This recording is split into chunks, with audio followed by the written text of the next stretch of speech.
morning. You're very welcome, Gay. Hey, Bridget, good to see you. Donald, welcome, good to see you. And I'm Kristen. Ward, good morning, you're welcome. Good morning, how are you all doing?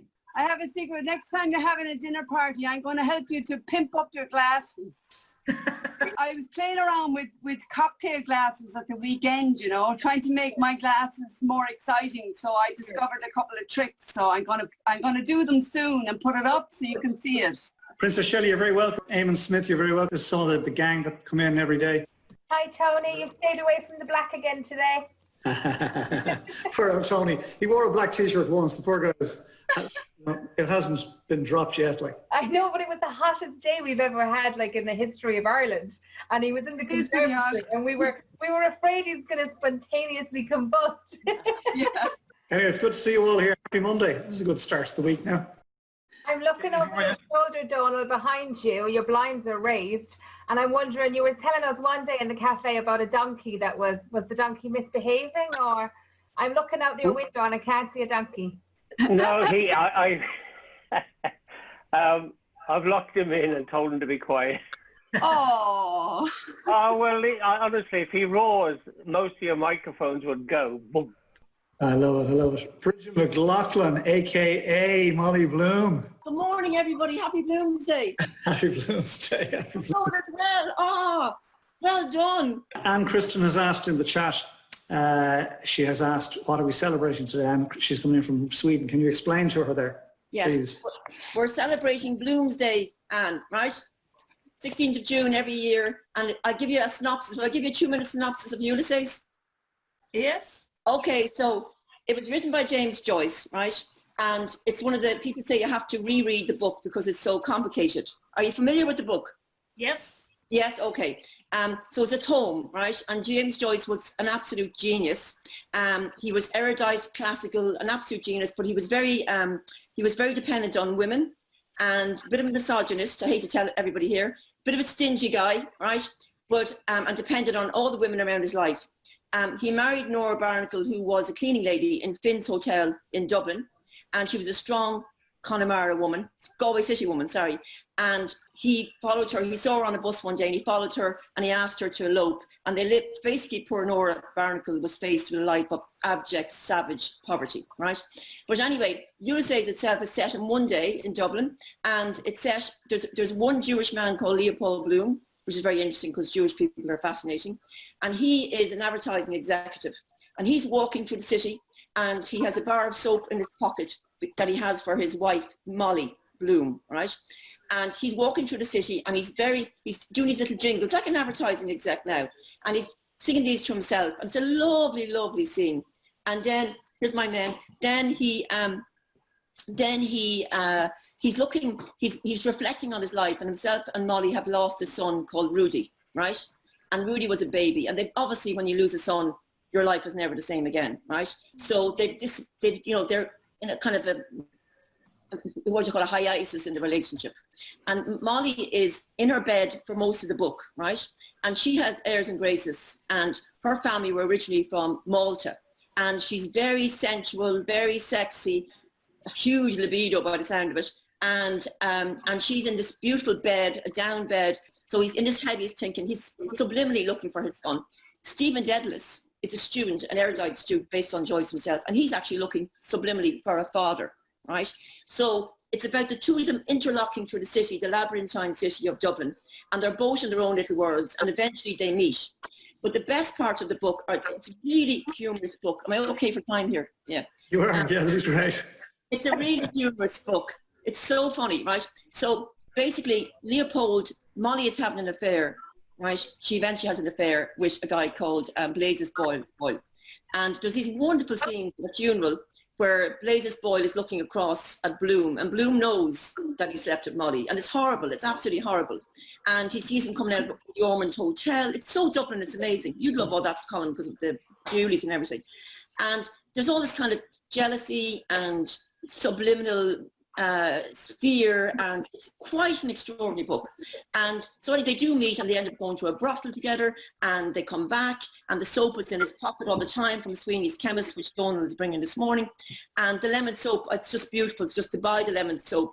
We have to send you over a bar, you can still get it. So anyway, there are wonderful scenes. The biggest scene, which is my favourite, is Molly Bloom's soliloquy at the end. And in it, she's given out hell about men. And there's really bawdy language in it, very coarse, very crude.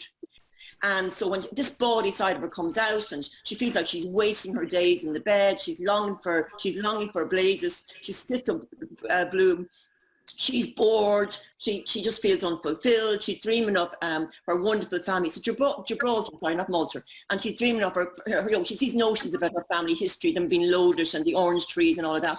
But anyway, it's a fabulous, fabulous book. And there's another very funny scene where Leopold visits Gertie McDowell in hospital, and Gertie is pregnant.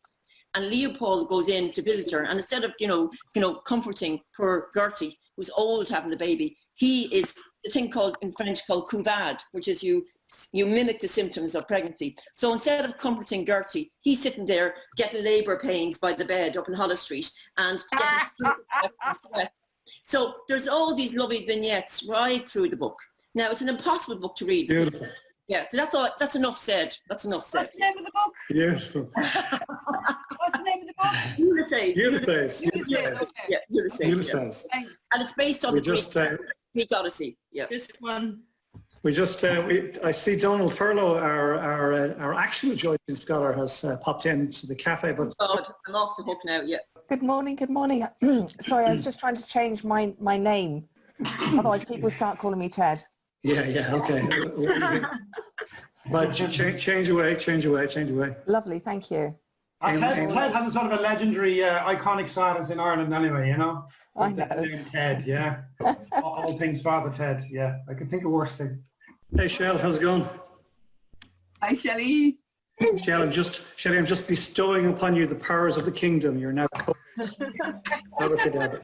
We get a round of applause for the fantastic editor-in-chief and our wonderful treats on the side. Next video. Screenshot that. Screenshot, there we go. Yeah, got that. Hey. That's the only thing, I can never do that and screenshot at the same time. So you usually see, why does your Tim man can. He never claps. We're only messing. He does it one-handed. Whatever he's doing. Between you, are very All right, what are we talking about? The line cut out there. Sorry. Did you hear the dirty laugh from your one word? Did you hear it? Oh, hello. Good morning. Morning. Hi. Who the hell Morning, is all Bibi. of this? Morning. Whoa. That's BB, we brought everyone. I have Most to of us go were and just rent the crowd. I at want the cafe looking for something to do. We're just knocking about. Oh my God, well hello everybody. Tim, I made an effort to be here this morning. Believe me, so did I, Katerina. So did I. So this is what we do of a morning, baby. This is what we do. This is just a few minutes before we kick off. And poor Tony, he wore a black t-shirt once in the conservatory on the hottest day of the year. Oh, we've lost Phoebe. I think so, yeah. I think she was frozen. I saw her screen was frozen. She'd have to come back in. And now poor Tony gets a comment on his t-shirt every day. Yeah. It's the fashion watch corner. Yeah. A new slot. Yeah. There's slots popping up everywhere. We go to Sarah Ward, we brought everyone. And a t-shirt of the day with Tony. Yeah. Bad joke of the week with Spin-offs. Tim. Colin O'Brien, you don't have to talk royalties here with these people, you know. So many spin-offs. Yeah. Listen, come here. Yeah. It's all royalties. Yeah. I reckon, Bridget, you'll get a recipe slot any day now. Oh, yeah. I love that actually, but I have to keep up now with Sarah, you know. Hello, Bonnie in Scotland. Donach is here as well. Hello, Donach. Looks like he's landing the helicopter again. I love it. At Prestwick, he's just out down the road. It's a Ryanair jet. We hang around, Eddie, just to annoy Colin. This is a highlight of all of our days to come in here and to tease Colin a little bit and to antagonise him a bit, and eventually he'll tear all the rest of his hair out and Eamon will take over the spot as king of the castle. Your sound is very bad, Tim, for some reason. Oh, brutal for days. Yeah. Try that. Is that Try turning off your video there. Try turning off the video. Does that sound better? Like you're more. Sounds better, yeah. A little better. Looks better too. Looks better too. Good man, Colin. Good man. Oh, right. Anyway, Princess Shelley just sent a message, says she's having challenges logging in. So Tim, might be calling on you to do some co-hosting work. Well, now that my image has improved. Oh yes, and I'm sorry for anything I might have said. Might have offended you. A royal Shelliness. Can you hear us? You're very lucky. You'd almost lost your spot there, Princess Shelley. Tim was moving in fast. I was just being fitted for my crown. Yeah, it would have been cute on you too, Tim. The camera off, I look good in anything. Absolutely. Oh, very cute. Poor old Tim was getting ready to be like, you know, all things to the host himself. Well, I went to an awful lot of trouble trying to organise internet problems for both Princess Shelley and Eamon Smith, and yet the two of you still got in somehow. I'm going to put a lock on that for the cafe. Draft purses. I believe that. Loud and I was clear. just wondering if we're in the majority this morning in the O'Shaughnessy's. There are 3 of us, are there? There are three of them. Ordinary. It's Yeah. usually the O'Briens. Yes, yes. Yay! Clan fight after the cafe. 12:30 outside in the car park. O'Shaughnessy's versus O'Brien's. A good clean fight. Sarah will be running buses up there now. No bother. It's the connection. Place. It's magic. Magic. Yeah. Right, that's enough.